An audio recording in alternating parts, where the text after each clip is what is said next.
শ্ৰীমন্ত শংকৰ হৰি ভকতৰ জানা যে নকল্পতৰু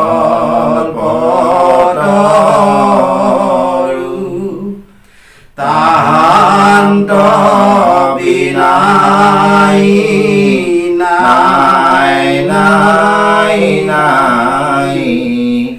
আমাৰ পৰম গুৰু ৰাম তাহান্ত বিনাই নাই আমাৰ পৰম গুৰু কৃষ্ণ কৃষ্ণ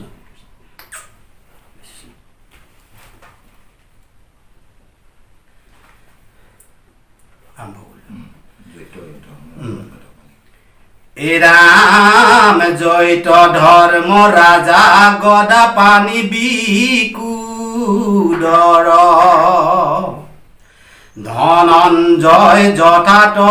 গান্ধীব ধনুৰ্ধৰ পৰম হৃদ কৃষ্ণ জয়ত সভাসদ দেখি আশ্চৰ্য কিনো তথাতো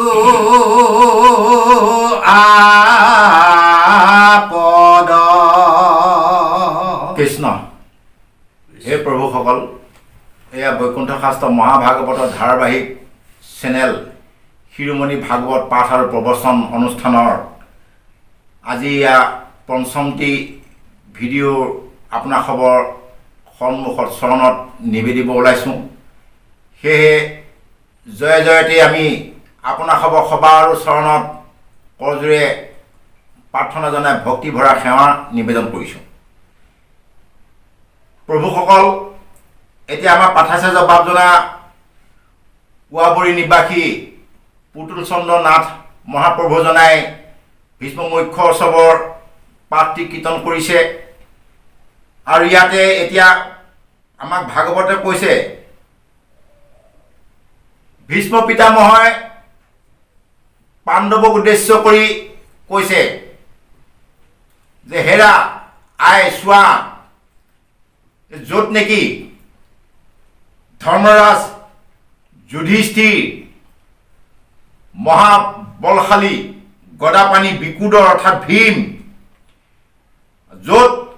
গান্ধীবধাৰী অৰ্জুন ধনঞ্জয় আৰু পৰম সুহৃদ হিচাপে অৰ্থাৎ বন্ধু হিচাপে বা অতি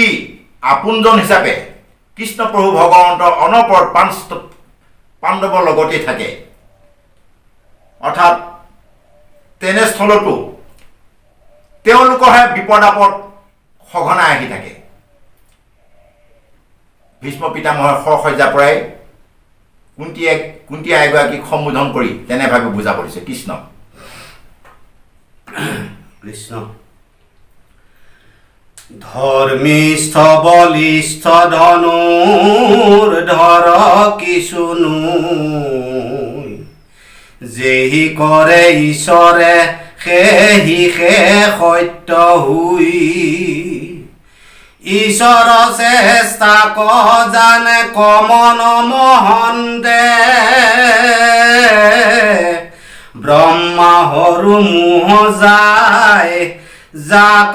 বিচাৰন্তে।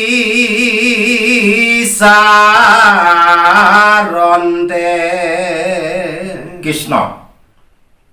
হে প্ৰভুসকল এতিয়া কৈছে যে সেইখিনিকে কৈছে যে ধৰ্মিষ্ঠ বলিষ্ঠ ধনুধৰ একো নহয় প্ৰভু ভগৱন্ত লীলা কৌশলত যে ঈশ্বৰ প্ৰভু ভগৱন্তই যিটো সিদ্ধান্ত কৰিব বা যিটো ইচ্ছা কৰিব সেইটোহে প্ৰকৃত সত্য। ঈশ্বৰৰ প্ৰকৃত যিটো চেষ্টা ঈশ্বৰৰ চেষ্টাক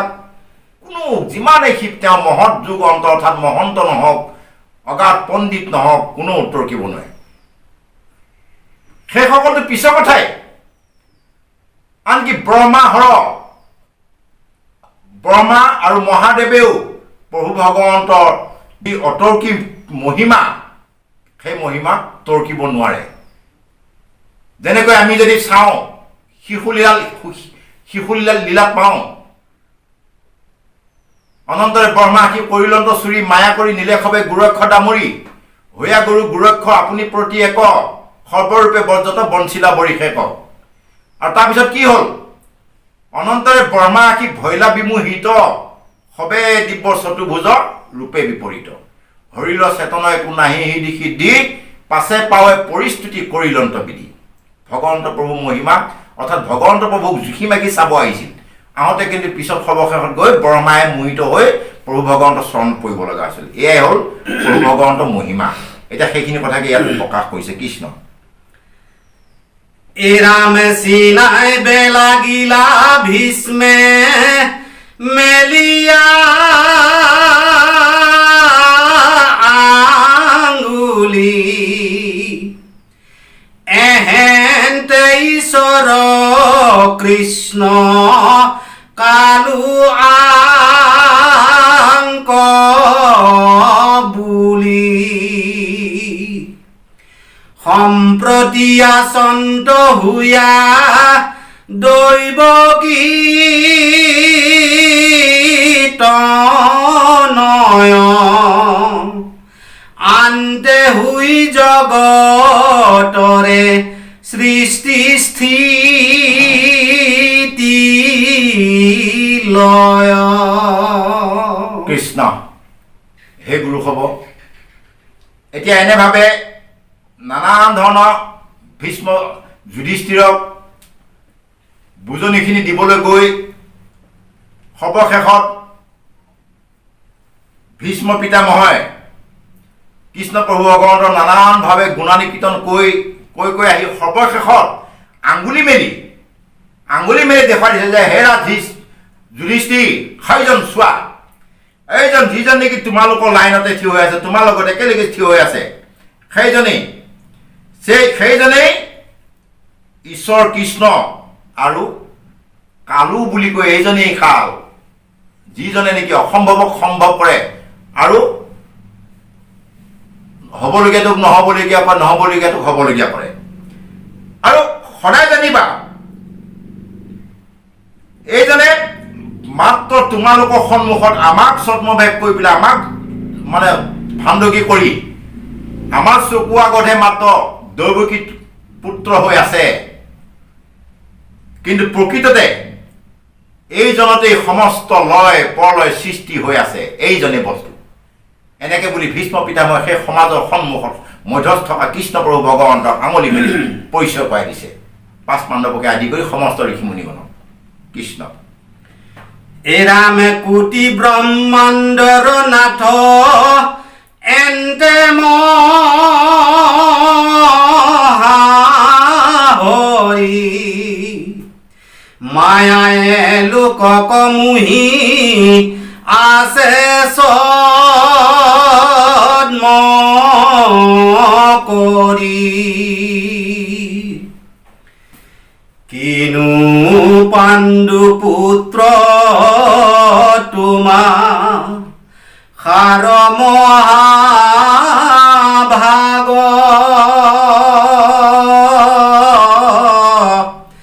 পাইলা গৃহতে হেন ঈশ্বৰ লাগ। আৰু কৈছে যে কোটি কোটি ব্ৰহ্মাণ্ডৰ নাথ এইজনেই, যাৰ ইচ্ছাতেই সৃষ্টি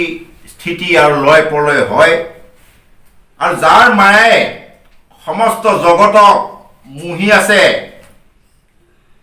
আৰু সৰ্বশেষত কৈছে যে হে পাণ্ডু পুত্ৰ, কিমান যে তোমালোকে ভাগ্যৱন্ত, কিমান তোমালোকৰ ভাগ্য, কিমান তাৎপৰ্য আছে তোমালোকৰ ভাগ্য, কিমান যে তোমালোকে খুচকিস্মতি, যিজন প্ৰভু ভগৱন্তক ব্ৰহ্মা হৰিও তপস্যা কৰিও নাপায়, মহা যোগীসকলেও নাপায়, আৰু সেইজন প্ৰভু ভগৱন্তক তোমালোকে ঘৰতে লগ পাইছা আৰু সেই ভকতে যে ভগৱন্ত গৃহতে পায় সেই কথাখিনি আমাক মাধৱপুৰুষে ঘোষাত দেখুৱাইছে একান্ত ভকত সবে নিগুণ কৃষ্ণৰ গুণ গাঁৱে সদা বসিয়া যথাত বৈকুণ্ঠক পৰিহৰি যোগীৰ হৃদয়ৰি থকা হৰি সাক্ষাতে তথাত তেনেভাৱে আমাক ঘোষা শাস্ত্ৰই দেখুৱাইছে অৰ্থাৎ কৈছে যে একান্ত ভকতসকলে য'ত নেকি প্ৰভু ভগৱন্ত গুণানী কীৰ্তন কৰে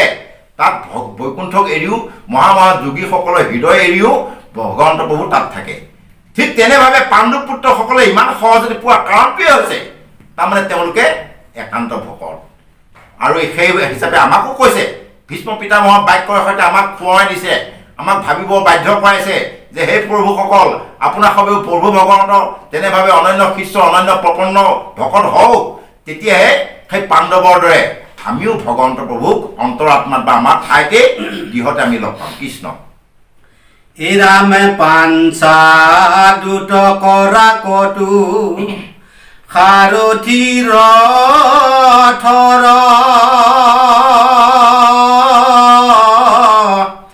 মন্ত্ৰী হুয়া বুজান্ত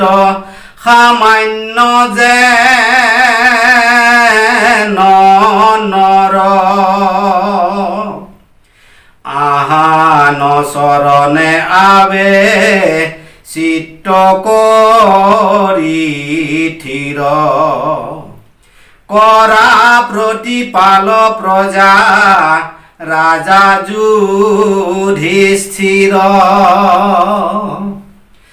দান ধৰ্ম ৰাজ ধৰ্ম মুখ্য ধৰ্ম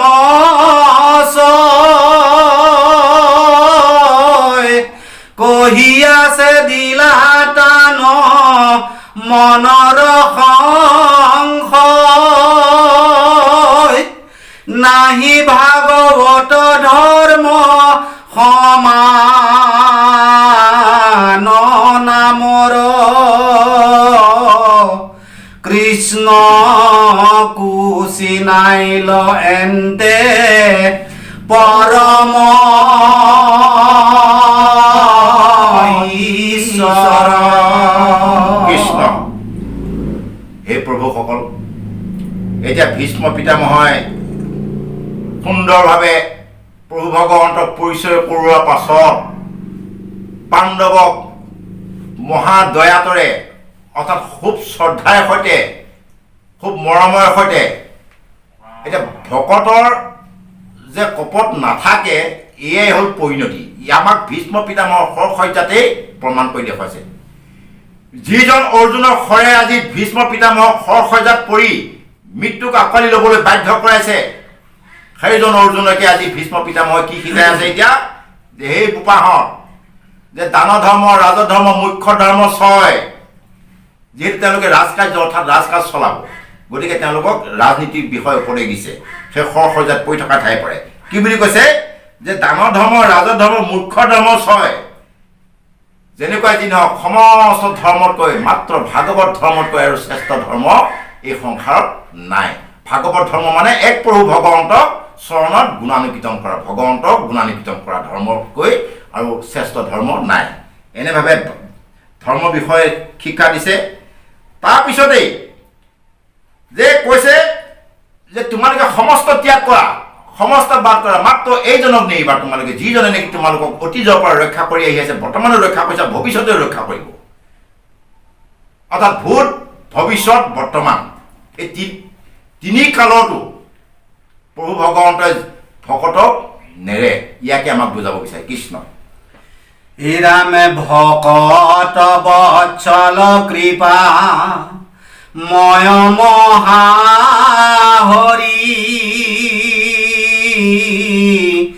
আহান পাৱত বাপ থাকা সেৱা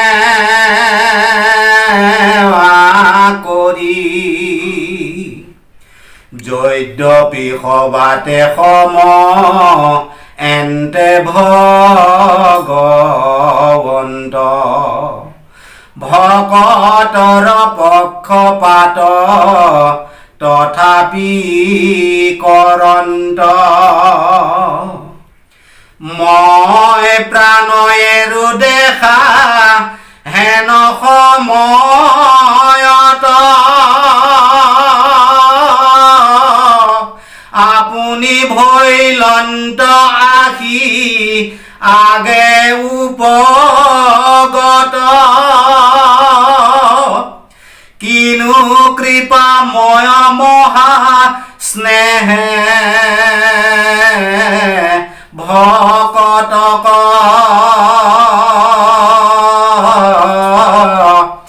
এতে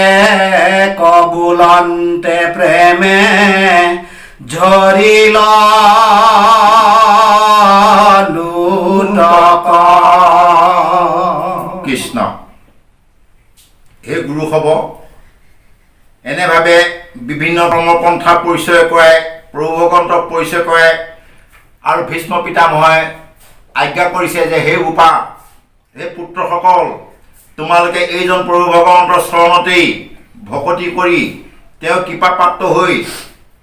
ৰাজকাৰ্য সুস্থভাৱে পৰিচালনা কৰা। আৰু মনত ৰাখিবা এটা কথা, এওঁ হয় সমস্ত জগততেই হস্তিৰ ধৰি বালিচাহীলৈকে সূক্ষ্ম ৰূপত তেওঁ প্ৰতি জীৱৰ ঘতে ঘতে বাস কৰে।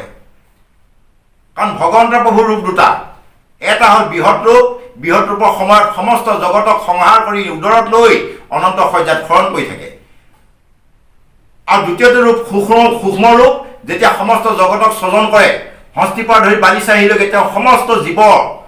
ঘতে ঘতে প্ৰভু ভগৱন্তে সূক্ষ্ম ৰূপত বাস কৰে। আৰু তেনেভাৱে সূক্ষ্ম ৰূপত সমস্ত জগতত জীৱ জগতত বাস কৰে যদিও এতিয়া ভীষ্ম পিতামহে কৈছে যে এওঁ ভকত পক্ষপাতি কিন্তু সদায় কৰে। বাকী মহাদস্যুজনৰ লগতো থাকিব, কিন্তু তেওঁক কেতিয়াও ভগৱন্তই সমৰ্থন নকৰে। থাকিব, এয়া নিদিয়ে, কিন্তু ভকতজনক যেনেকৈ ৰক্ষা কৰে বা সমৰ্থন কৰে বা কিবা এটা নহয় কিবা এটা প্ৰকাৰে ভকতজনক ৰক্ষা কৰিবৰ কাৰণে চেষ্টা কৰিব, অভকতজনক কেতিয়াও সেইটো নকৰে।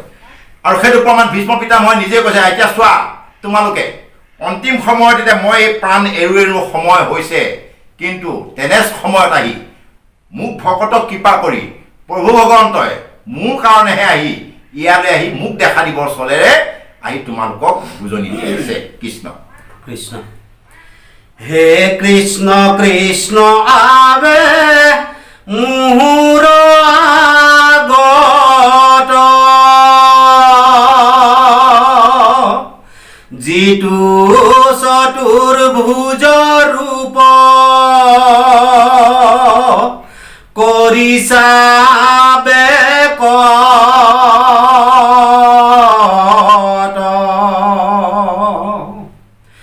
অৰুণ চৰণ চাৰু সুপ্ৰসন্ন মুখ পাহৰিলো সৰৰবে দনা যত দুখ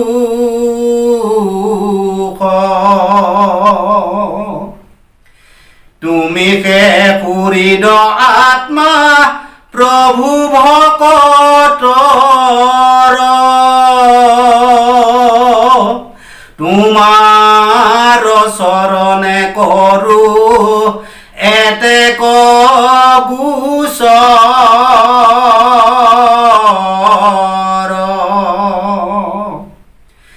যাব দেখে এৰো ঐত মই কলে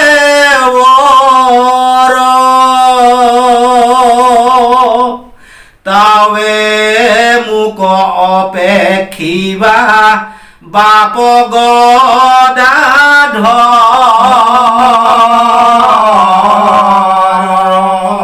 কৃষ্ণ হে প্ৰভুসকল, এতিয়া এনেভাৱে বিভিন্ন প্ৰকাৰে পাণ্ডৱ আৰু কুন্তীকো বুজনি দি দি যুধিষ্ঠিৰ যিটো নেকি গুপ্ত হত্যা পাপ কৰি বৰ দুখী হৈ আছিল, তেওঁ মনোভাৱ সুস্থ কৰি ভীষ্ম পিতামহে প্ৰভু ভগৱন্তৰ চতুৰ্ভুজ ৰূপটো দৰ্শন কৰি আৰু এটা সমস্ত জগতৰ সন্মুখত তুতি মাধ্যমেৰে প্ৰভু ভগৱন্তক মিনতি কৰিছে, হে প্ৰভু, এতিয়া আপুনি মোৰ সন্মুখত যিটো নেকি চতুৰ্ভুজ ৰূপ দৰ্শন কৰাইছে আৰু মই কৃতাৰ্থ হৈছোঁ আৰু আপোনাৰ এই চতুৰ্ভুজ ৰূপটো দৰ্শন কৰাৰ পাছত মোৰ এই অসংখ্য সৰসজ্জাত মই যে শয়ন কৰি আছোঁ বা মই এটা যে এনেকুৱা যান্ত্ৰণা পাই আছিলোঁ এই সমস্তখিনি দুখ কষ্ট মোৰ আৰু নাই। এতিয়া আপুনি মাত্ৰ মোক এটা কৃপা কৰিব, হে প্ৰভু, অন্তিম সময়ত মই আপোনাক কৰজোৰে দণ্ডৱতে প্ৰাৰ্থনা জনাইছোঁ, আপুনি মোক মাত্ৰ এটা কৃপা কৰিব, যাতে মই যেতিয়ালৈকে ইয়াত এই কলেবৰটো অৰ্থাৎ পঞ্চৱতীক দেহটো মই ত্যাগ নকৰোঁ তেতিয়ালৈকে যাতে আপুনি মোক এনেভাৱে মোক দৰ্শন দি থাকে। এইখিনিহে মাত্ৰ আমি মহাপাপী আপোনাৰ খবৰ চৰণৰ দাসৰ দাসে এনেভাৱে সেৱা ধৰিছোঁ বুলি ভীষ্ম পিতামহে প্ৰভু ভগৱন্তৰ চৰণত প্ৰাৰ্থনা জনাইছে। কৃষ্ণ কৃষ্ণ। ৰামে এতে কবুলন্তে প্ৰেমে পিৰিল ভীষ্মক ধাৰে বহি যায় দুই নেত্ৰৰ লুটক এৰামে থাকিলন্ত তম্ভি ভীষ্মে কৃষ্ণ কনি দেখি কৃষ্ণ ভৈলা আকুল ভকতি তান দেখি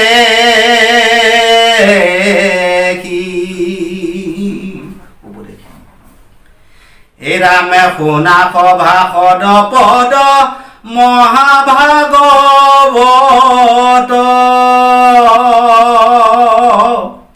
হৃদয়ত বিচাৰি কথাৰ লৈ বাট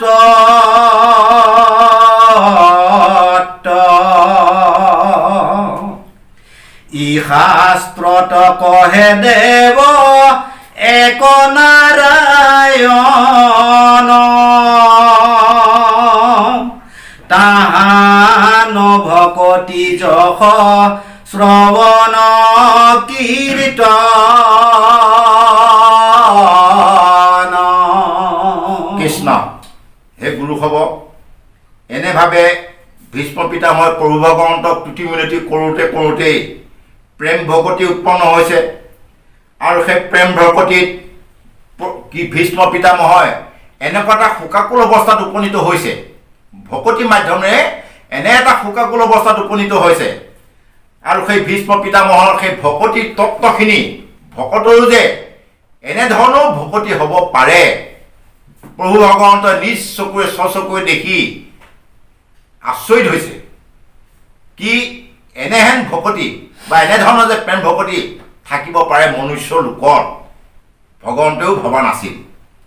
আৰু তেনেভাৱে এই কথাখিনি চলি থকা অৱস্থাতেই আহি আমাক কবি মতত পৰিছে, অৰ্থাৎ উপদেশত পৰিছে। উপদেশত আমাক সকিয়নি দিছে যে হে প্ৰভুসকল, হে আই মাতৃসকল, হে লোক জগত, হে চাৰিমুঠি জীৱ, উৰণ বুৰণ গজন ভ্ৰমণ। সভাসদ বুলি ক'ব যাওঁতে আমি যদি ভাবোঁ খালী মাত্ৰ আমাৰ মনুষ্যসকলকহে কৈছে, সেইটো ভুল হ'ব। সমস্ত জগতৰ জীৱ জগতক কৈছে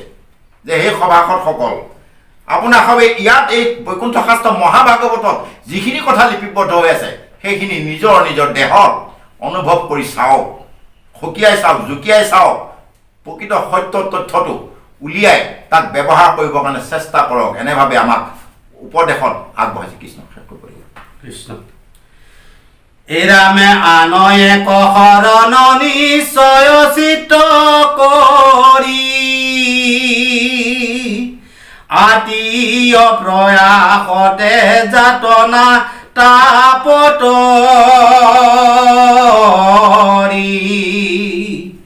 এৰামে কৃষ্ণৰ সেৱাত কিছু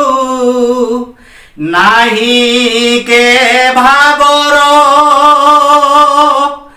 নাম মাত্ৰ লৈলে তৰি সংসাৰ সাগৰ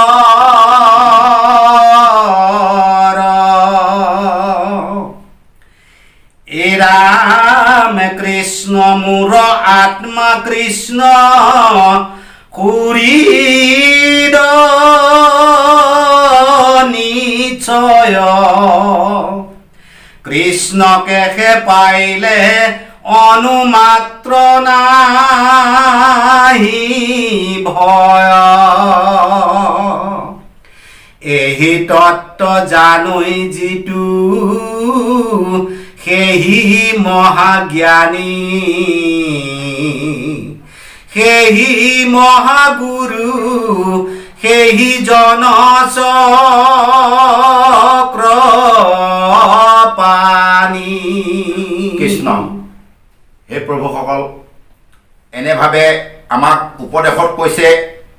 যে ইয়াৰ প্ৰকৃত প্ৰভু ভগৱন্তৰ তত্ত্বখিনি তেওঁৰ যিখিনি সৃষ্টি ৰচনা প্ৰণালী সেইসমূহ যদিহে আমি অনুভৱ কৰিব পাৰোঁ আৰু সেইসকলে যদি এই প্ৰভু ভগৱন্তৰ গুণানী কীৰ্তনত বা প্ৰভু ভগৱন্তৰ চৰণত শৰণাপন্ন হৈ যদি ইয়াৰ তত্ত্বসমূহ উপলব্ধি কৰে ভীষ্ম পিতামহৰ দৰে মহা যান্ত্ৰণাদায়ক খৰখজাত পৰি থকা স্বত্তেও স্বৰ্গৰ পৰা নামি অহা ইন্দ্ৰৰ আসন গ্ৰহণ কৰি থকাৰ দৰে সুস্থ শান্তি দেখিব পাৰে কাৰণ আপোনাৰ সবে জানে আমাক ইয়াৰ আগতো কৈ গৈছে যে আমাৰ শৰীৰত ল'ব দিছে আমাৰ দেহত কি আছে বিভিন্ন জ্বালা যন্ত্ৰণা জ্বৰ তাপ কাহ বিষ সমস্তখিনি আমাক জ্বালা যন্ত্ৰণাই আগুৰি আছে যদিহে ভগৱন্তৰ কৃপা প্ৰাপ্ত হওঁ বা ভগৱন্তৰ কৃপা আমাৰ চৰণত থাকে কিয়নো আমি শৰণকালত শৰণৰ ঘোষা জোকাত আমাক মাধৱ পুৰুষে দেখুৱাইছে হে কৃষ্ণ স্বামী তজু পাৱে আমি কেৱলে শৰণ চাওঁ কৰা অনুগ্ৰহ মায়াৰ নিগ্ৰহ তেৱেহে প্ৰভু এৰাওঁ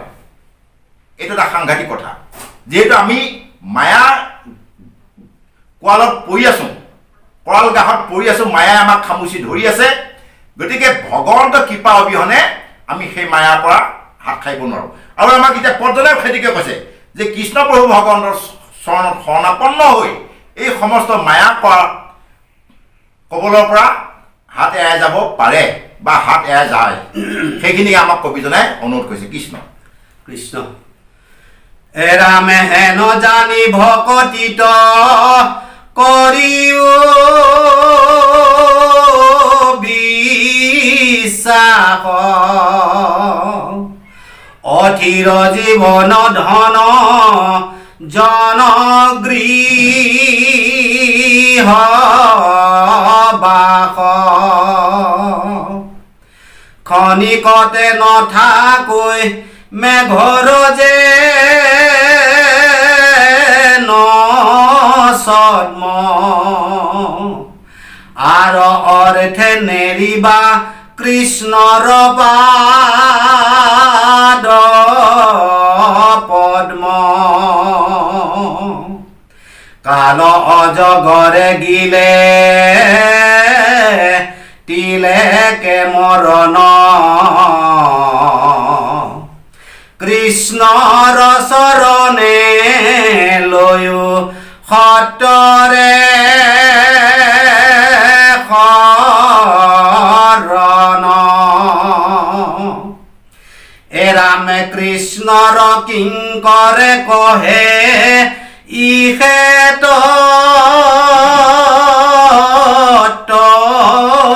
সাৰ বোলা ৰাম ৰাম হৌক পুৰুষ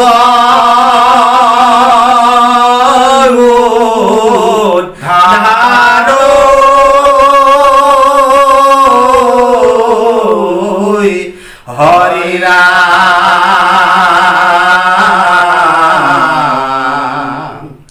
কৃষ্ণ শংকৰ গুৰু হৰি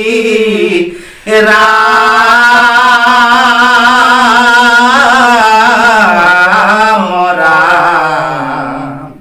হৰি ৰাম